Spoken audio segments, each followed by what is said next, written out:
Hello dear student, I am teacher of class 3rd. Today I am going to teach you Hindi part 1 chapter 6 reading. चलिए आज हम chapter 6 read करने जा रहे हैं। Part 6 का नाम क्या है? 99 का फेर।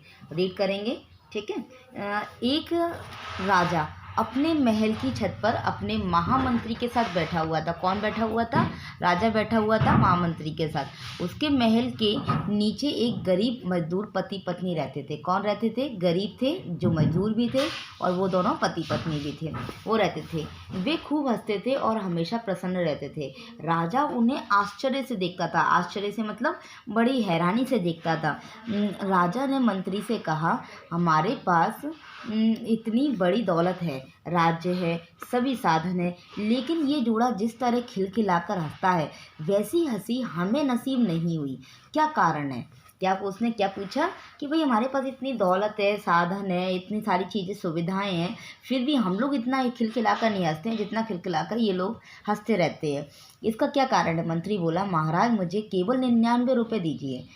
उसने मंत्री ने क्या बोला उससे? मुझे केवल 99 रुपये दीजिए। 99 कितने होते हैं? 99। फिर मैं आपको इसका कारण बता दूंगा। कल से ही रुपयों का प्रभाव इन लोगों पर देख लीजिए। इन पर उन पैसों का क्या देख लो? प्रभाव यानी असर देख लो। राजा ने 99 रुपये मंत्री को दे दिए। मंत्री ने उन रुपयों की थैली बनाकर उसे उन गरीब मजदूरों की कुटिया में फेंक दिया। जब शाम को दोनों पति पत्नी मजदूरी करके घर लौटे तो उन्होंने देखा कि एक छोटी सी पोटली कुटिया में पड़ी है। उन्होंने उसे उठाया और देखा कि उसमें रुपए भरे थे। रुपए पाकर दोनों बहुत खुश हुए और बोले, ईश्वर जब देता है छप्पड़ फाड़ कर देता है। फिर क्या हुआ? दोनों रात भर बारी बारी से गिनते रहे।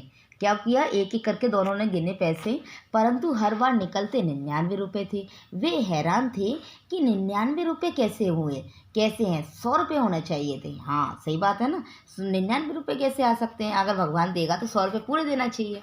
तो सोचा चलो मेहनत मजदूरी करके, उसने क्या सोचा? चलो मेहनत मजदूरी करके हम क्या करेंगे, इसे बचत करके इनमें 1 रुपया मिलाना है, अपन उसमें मिला लेंगे तो ये 100 रुपये हो जाएंगे। फिर इन्हें पूरे 100 हो जाएंगे, जैसे कि मैंने आपको बताया 100 हो जाएंगे। उस दिन के बाद उन्होंने बचत करने के लिए एक वक्त का खाना बंद कर दिया। किस कारण बंद कर दिया खाना एक वक्त का? ताकि हम 1 रुपये बचा लें और ये 100 हो जाएं।